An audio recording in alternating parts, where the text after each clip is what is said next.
Okay, you've hit some balls doing the two things we're working on today. Any kind of questions on what's happening? Do you want to know, like,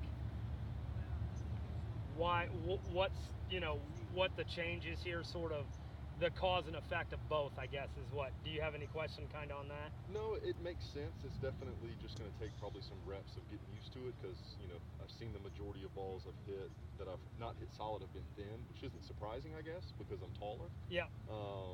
But for the most part, I think I understand. The biggest thing I've seen is I have missed a couple left as a little bit of a pull, but I haven't really seen anything go right where I get that feeling of underneath and block it almost. Right. Which I like that. I like being able to minimize it down to one side, but that feels, definitely better for sure. Yeah, because, well, that's what happened. That was the situation when you were bent over like this. All right, the club goes, and like I said, the backswing, not much changed in that first video. It was beautiful here, loaded, but if you just stayed way down like here and came down like you should, you're digging it in the ground. And you played golf your whole life, you know that.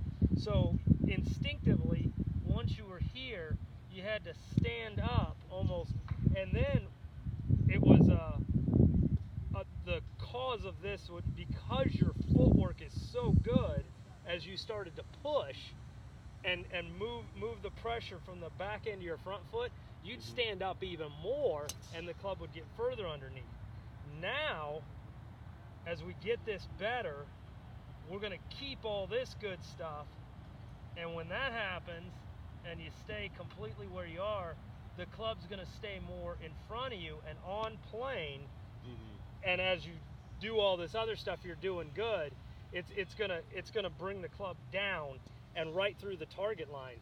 Because the two things that affect it the most, I think, in my opinion, is the angle of the club face and the path you're taking. Yeah.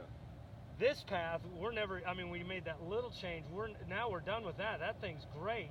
But once that happened, that skewed this path, so you had your path changed, and then you couldn't plan it properly because you were standing up, and that had the club pointed that way. Yeah.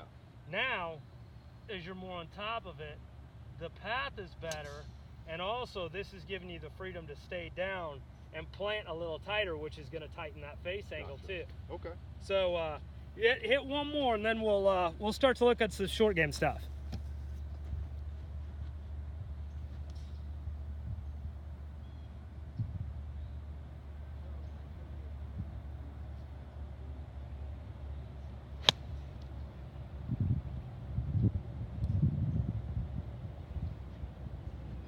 Excellent.